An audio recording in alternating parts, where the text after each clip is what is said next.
In Titus 2, older women are commanded to teach what is good so they can help younger women love their husbands and children.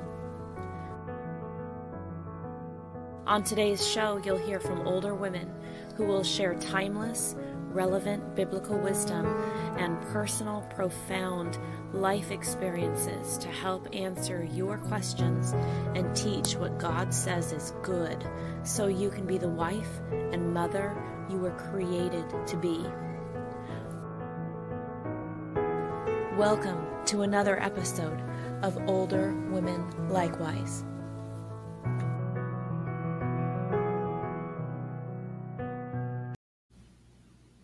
Hello, sisters. Thank you for joining us tonight. Tonight it's just Isla and I, and Isla is going to be presenting a topic that she studied with some local ladies there, and they got so much out of it. And the name of this topic is On Your Own, Living Alone for the Christian Woman. So we try to have content in our program that reaches out to all kinds of people in all kinds of situations. And so this is one, Isla, that a lot of young women and older women both find themselves in the situation of living alone. So thank you so much today for putting this together. Oh, thanks. I really am proud to have the opportunity to present this material. Our class of women was more older women, and we looked at it from that perspective, but there are many younger women and middle-aged women who choose to live alone or through circumstances live alone. And as Christians, we approach that differently than the world does. And wanted to bring a lesson that would help us all as far as living alone. So we'll start with our PowerPoint about On Your Own, Living Alone for the Christian Woman. And it was interesting to me in reading about the single person. And we often talk about a single parent household. But, oops, I did it wrong. Hold on. Yeah. But from the Harvard Joint Center for Housing Studies, as of 2015 in the United States, more than 25% of households were single person homes, one person in one home. In urban areas, big cities, more like 50% of the people live alone. And of all those single person households, more than 50% were women who live alone. It used to be more men lived alone than women, but now it's become more women that live alone. And we also wanted to talk about how that happens. Why do women live alone? It may be that a young woman chooses not to marry at this present time. She's pursuing education, she's pursuing a career, and living alone is what she wants to do. It's her choice at this time. It also may be that a woman would rather be married, but she hasn't found that special man to marry. And it's so much better, ladies, to not marry than to wish you had not married. So, amen, sister. Amen, sister. Absolutely. And so this woman is fine. She has a satisfactory job or a career, a full social life, and she's living alone at this present time. It may be an older woman or even a younger woman, but is divorced or is widowed. And an older woman may have grown children. She had been a single woman, single mother, but now her children are grown and now they have their own homes. And so she is living alone. Another aspect that I'd like to also acknowledge is that oftentimes there are military wives, or there may be wives of men who work like in the oil rigs where they're gone for months, or military, even years at a time. And they find themselves living alone and then living with a husband and then living alone. And that can be a really difficult situation too. But there are many reasons that women either choose to or begin to live alone. One of the things that I'd also like to talk about is how do we view solitude? And this was another part of the reading that I did, and I thought this was really an interesting way to look at it. If you choose it, it's a privilege. Oh, it's a blessing when you choose solitude. But if it's thrust upon you, then it can feel sad and pitiable and rejection. And it can be have a negative feeling for us. There are different ways of looking at living alone. It can be assertive or positive or active, but it can be negative and passive as well. Too often, society sees the man who lives alone as in a positive way. Oh, he has a bachelor pad. He's living on his own. He's doing what he wants to. But then the woman, poor thing, she can't find a husband, or nobody wants her. Poor spinster, and we have to, as women in society, and especially as Christian women in society, we have to be careful of what society tells us about what is the reality of our lives. God sees our singleness as an opportunity to serve. And later on, we're going to look at 1 Corinthians 7:34 in a little more depth. But this is a scripture that we really need to look at as far as being single and living alone. Mm-hmm.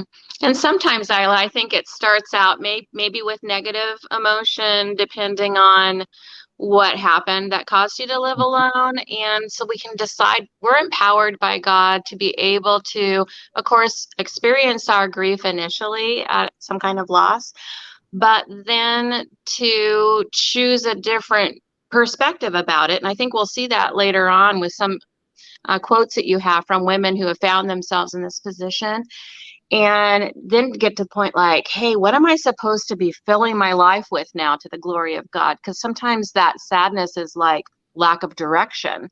And then you find a direction, and using your singleness as an opportunity, which we'll get into more later. So initially negative emotions, sometimes hopefully you can find that perspective, right? To feel good about the advantages. That's exactly right. And in a way, that's what this lesson is about, is finding the positive and not dwelling on the negative. Yeah. And we talk here about loneliness. And I thought this was a great definition of loneliness, the mismatch between how much social interaction we wish we were having and how much we are having. If you're not having social interaction and you want it, then you can feel lonely. But if you're not having social interaction, you didn't want it anyway, you're not going to be lonely. Right.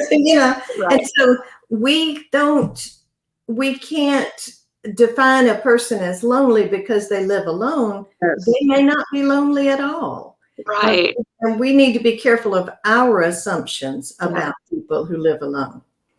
I totally agree, because I've been guilty of that. I used to think, when I looked at all the older women in our congregation, like, why don't they just all live together? And now that I'm an older woman, I'm like, are you kidding? Like, yeah, I'm okay. So you got it. You are absolutely right. But it's also important for us to remember, as Christians, we are never alone. And all this week, I've been thinking of that song, No, Never Alone. Oh, yeah.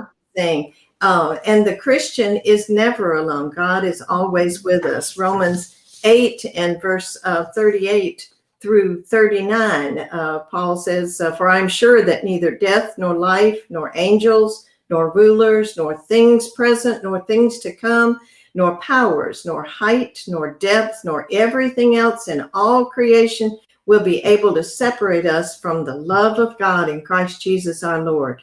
We are never alone. Mm-hmm. Yep. And I love Philippians 4 as well, where Paul says, do not be anxious about anything, but in everything by prayer and supplication with thanksgiving, let your requests be known to God, and the peace of God, which surpasses all understanding, will guard your hearts and minds in Christ Jesus. Yeah. There are many more passages that tell us that we are never alone when we are Christian, when we are with God. God's with us. I'm glad that you brought up make your request known to God. Mm-hmm. And I don't know if this is the right time to say this, but make your request known to your congregation too. While you're at it, what are your social needs? And a lot of times a congregation can put up sort of a schedule of like, once every Friday, maybe we could schedule a visit for this. And, they'll do their best, I'm sure, to meet your social needs. And I mean, some older people host exchange students to fill that gap. Other people run an Airbnb or join a meetup or start a dinner club, or bring people into their homes to teach them kind of what they specialize in. So, yeah, there's a lot of ways to address loneliness that might just take a little bit of creativity, maybe some things you hadn't thought about yet, but make your needs made known to your congregation as well as God. Absolutely. And that is so true. God's with us, and our brethren are with us when they know what needs we have. These are some quotes from a Facebook conversation about living alone and the needs and the situation, and just all the things about it that I found were very interesting.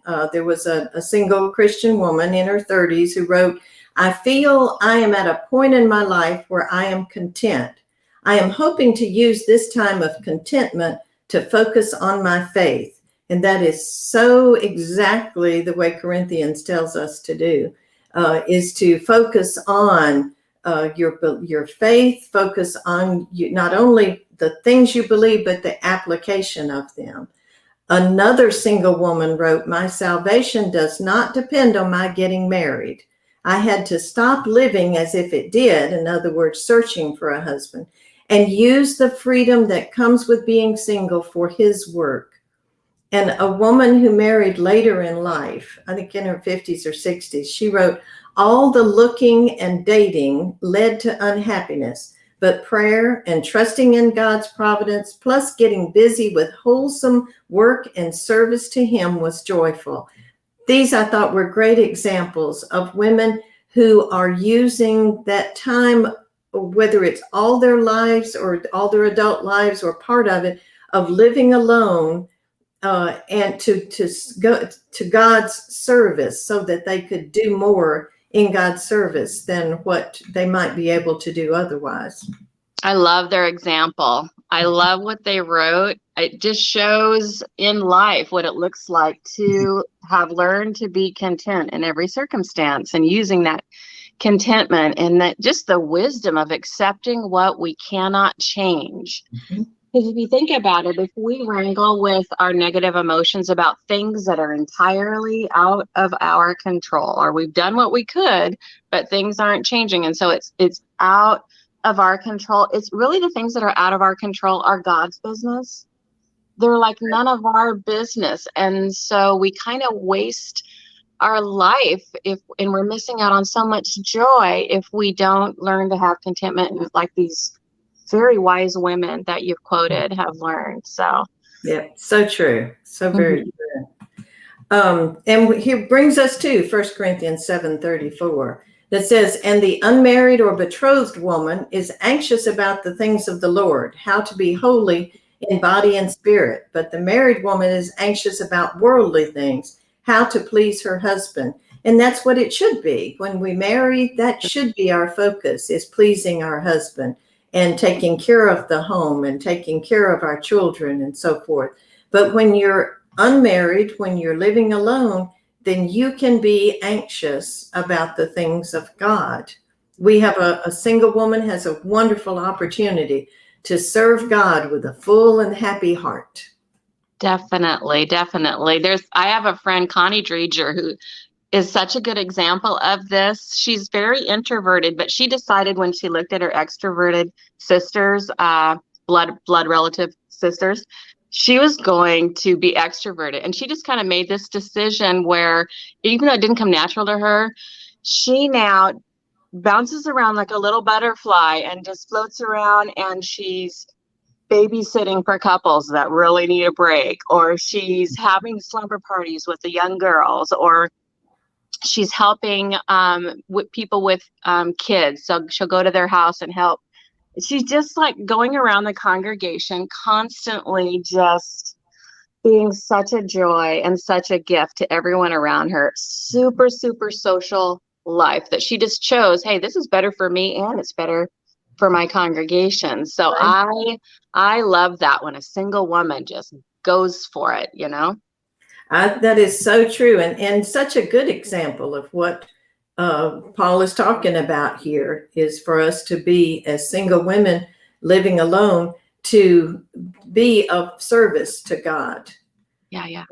Moving on to the practical aspects, the challenges of living alone. And again, in our lesson that I did, we talked with the women here in Beverly Shores and Leesburg.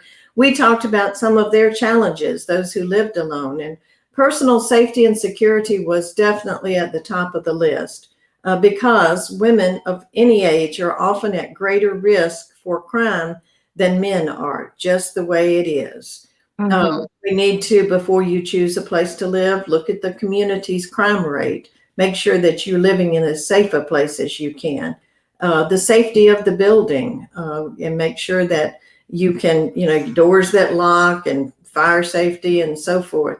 And sickness or injury when you live alone is more of a critical need or critical situation than when you live with somebody, when you would live with a husband or you live with children or a sister or whoever. But the thing about it, if you get sick, if nobody knows, you might get sicker and sicker. Or if you're injured in the home and nobody, without a way of letting someone know, then that can be a problem. One lady in the class said that she and her neighbor, who in the place where she lived, they had windows that faced one another.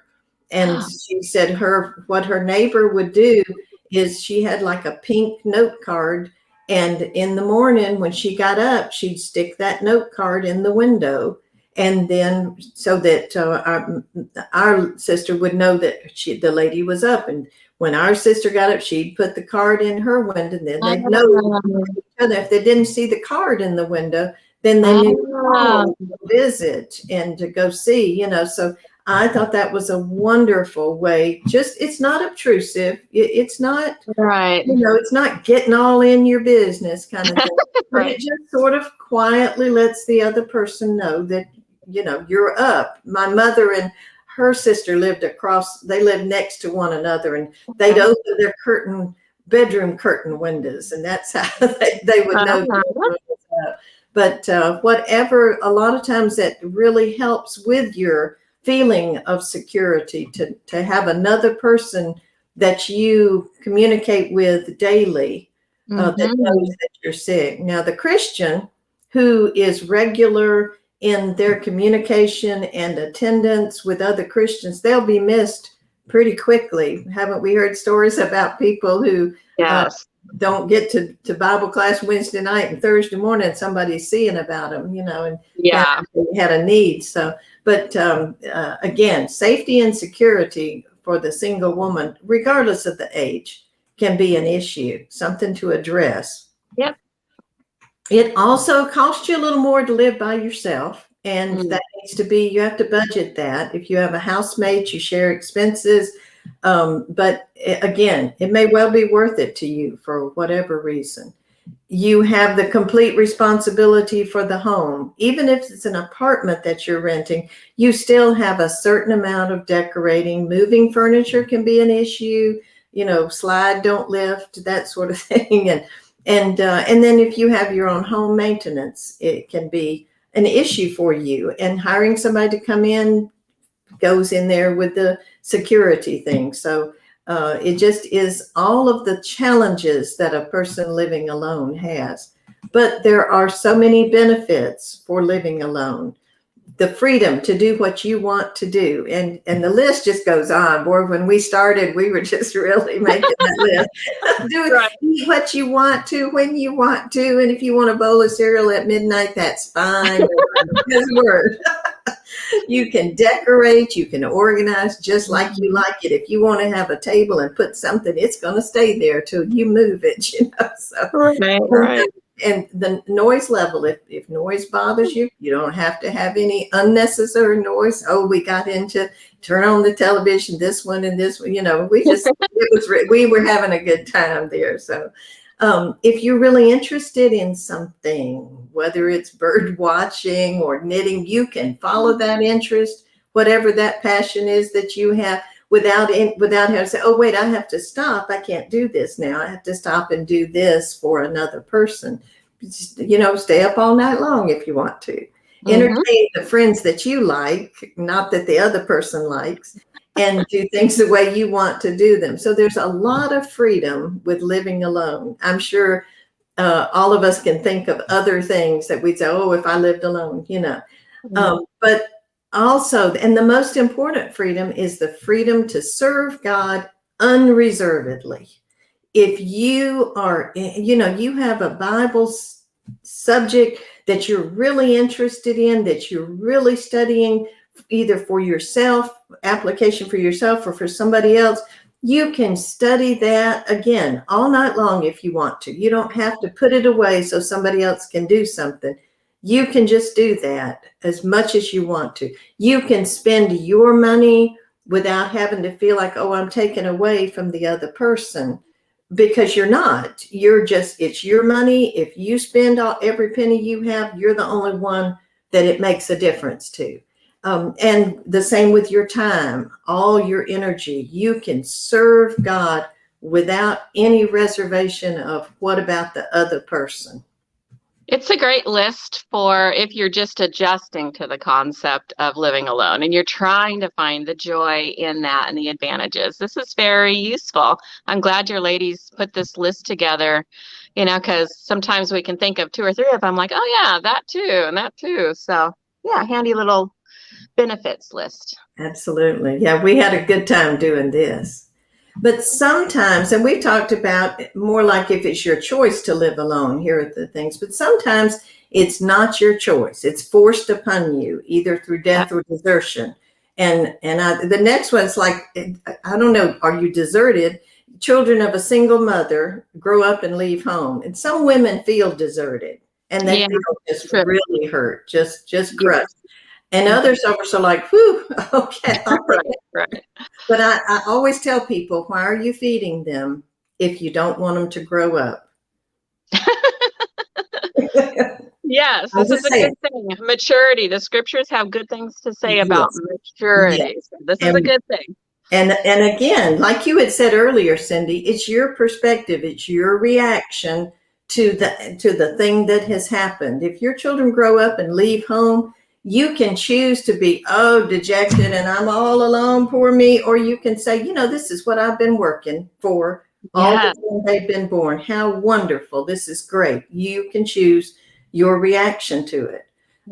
Perhaps your beloved husband dies through illness or accident, and that happens with younger women. It happens with older women. And again, it leaves you bereft and in a sad situation. And there's that process of grieving that has to take place. Yes. And divorce strikes us from time to time, and we didn't intend to. Maybe we don't even see it coming, and then all of a sudden we're alone. Yeah. You would not have chosen to live alone, but now that you're living alone, you have the choice of how you react to your circumstances.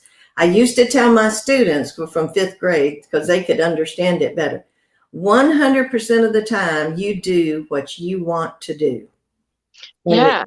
Let that, viewers, let that sink in and really think about that. 100% of the time you do what you want to do. Now, things are done to you that you might not want done to you, but what you do, your choice, is how you react. Absolutely. Cindy? Yeah. I mean, if you're in America in this day and age, I mean, there's people in North Korea that aren't doing what they want to do. So we're not saying more than what you just said. But generally speaking, you make the choice of doing what you want to do and thinking what you want to think about your circumstance. And that's empowering, that you do have that control to have your perspective. Personally, I think controlling your head and finding that right perspective is one of the hardest things. And we're not saying like make the decision. And we know, man, you have to almost take every thought captive to the obedience of Christ to be able to find that joy, which is one of the fruits of the Spirit. So not easy, but it's about like thought by thought, curating your brain like you're running an art museum of like, no, I'm not going to think that. I am going to think that, because that's Philippians 4:8. It's true, it's lovely, it's excellent, etc. So choosing your thoughts is what makes your perspective align with your goals in life. Yep, absolutely. And the Yeah. scriptures that came to mind for me were 2 Timothy 4:16 and 17, where Paul says, "At my first defense, no one came to stand by me, but Yeah. all deserted me. May it not be charged against them, but the Lord stood by me and strengthened me, so that through me the message might be fully proclaimed and all the Gentiles might hear it. So I was rescued from the lion's mouth." Those that have been done wrong by somebody and have been deserted or abandoned by somebody, it feels like the lion's mouth sometimes. Yeah. But God is with you and God will deliver you. Now, your choices, like Cindy was saying about people in other areas, it might be from a bad choice, a choice that's bad for you, to a choice that's worse for you. Yes. And so neither choice might be the one you wanted to make. Right. But you have to choose one, in order to do, you have to choose one of those, and you make that choice and move on. And even, Paul gives us that wonderful example of what terrible choices he had, I guess you would say, even from either staying and going to Jerusalem to be tried or going before Caesar. I mean, that was like a bad choice and one worse, in terms of what happened to him. But he made a choice and he worked with that choice. Right. And it's about making the most of every opportunity, Colossians 4:5, right? Just making Exactly. which choice makes the most of the opportunity. Yeah, exactly. Absolutely. Philippians 4 also, Paul says, "Not that I am speaking of being in need, for I have learned in whatever situation I am to be content." I love how he says, doesn't say happy, but content. We have a contentment there. "I know how to be brought low, and I know how to abound. In any and every circumstance, I have learned the secret of facing plenty and hunger, abundance and need. I can do all things through him who strengthens me." And you may not have chosen to live alone, but you are alone. Your reaction is what's important. And remember, even though you're alone, even though you're living alone, God is with you. You're never totally living alone as long as you're with God. Mm-hmm. There are, in terms of living alone for older Christian women, and again, especially that unexpected living alone, that all of a sudden, and we've seen a lot of that during the pandemic, but we see it all the time.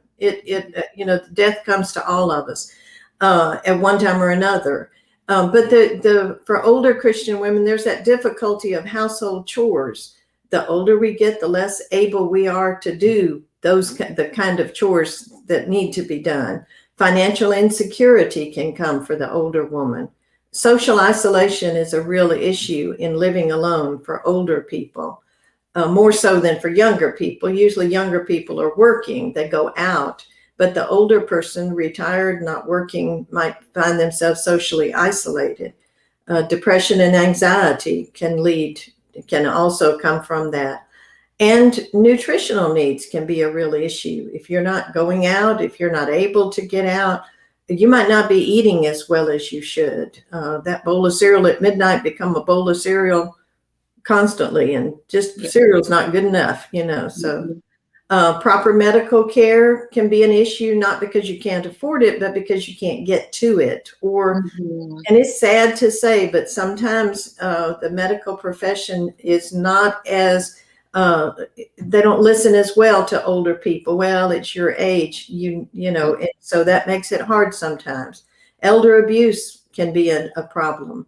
Maybe looking for help in the wrong places and from the wrong people and become abused because of that. And then again, we all have to make those end of life preparations, and doing that alone is difficult. You have nobody to really talk to about it, and so that can be an issue. So and Cindy's so much younger than I am. She's probably not facing any of these yet.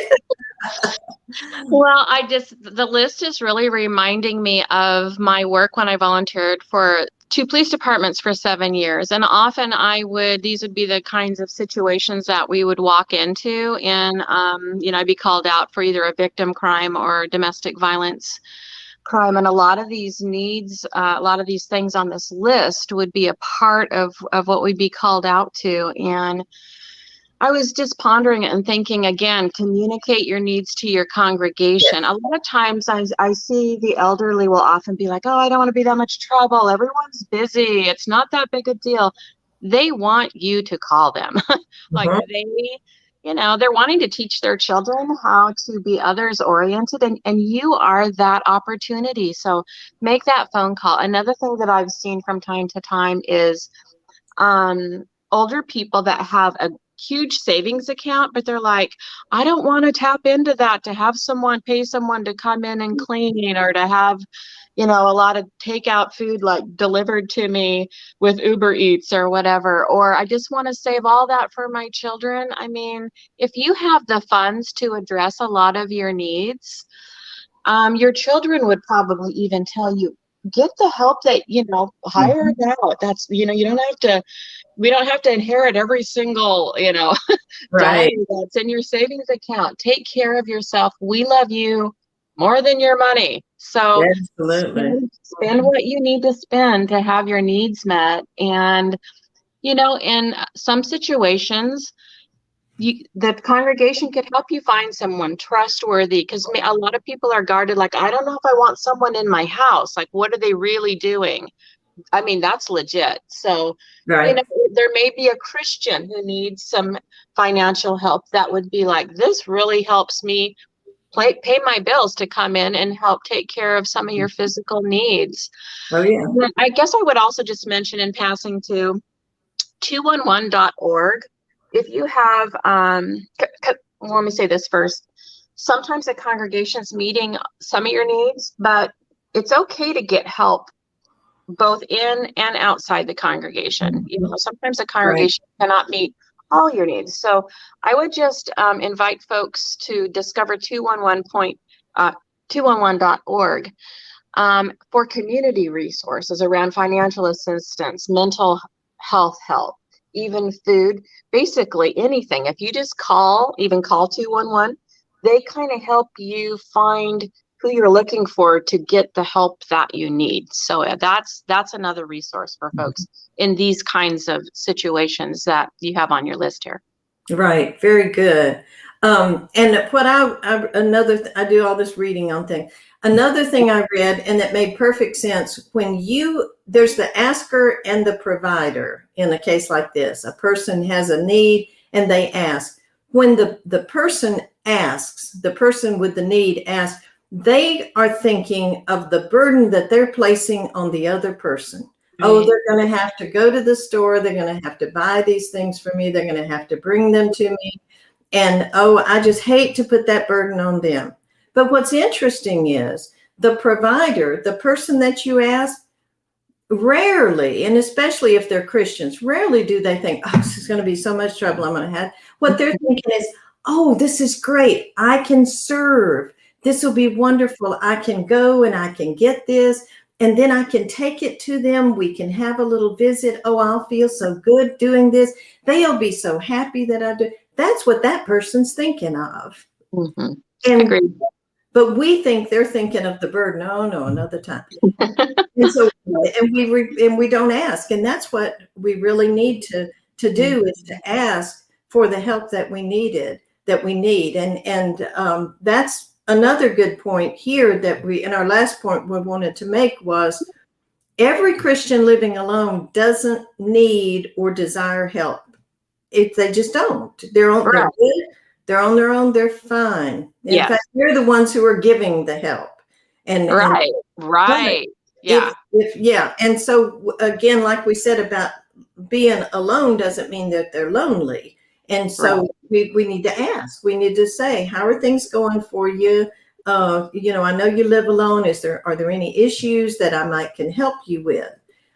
And so we need to be careful of that too, that we ask in the right way, like Cindy has said, that we're making sure they have a need rather than, oh, you live alone, you must be lonely, let me do this for you.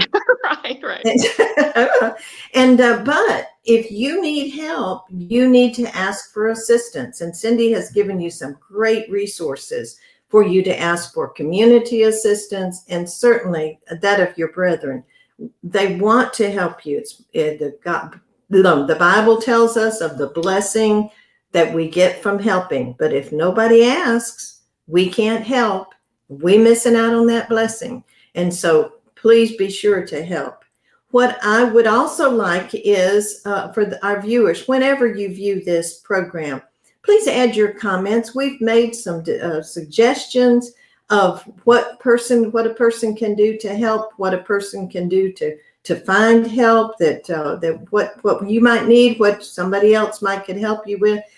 We'd love to hear from people who are living alone as to what they would like for their sisters in Christ to do.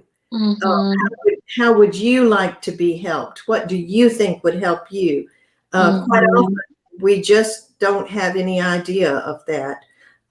And so, especially people who have not ever lived alone, and certainly no matter whatever situation I might have lived alone in, it's not your situation. It's not the situation you're living alone in. And so help us out to help others by making some comments and some suggestions. Cindy, you've made some great suggestions already.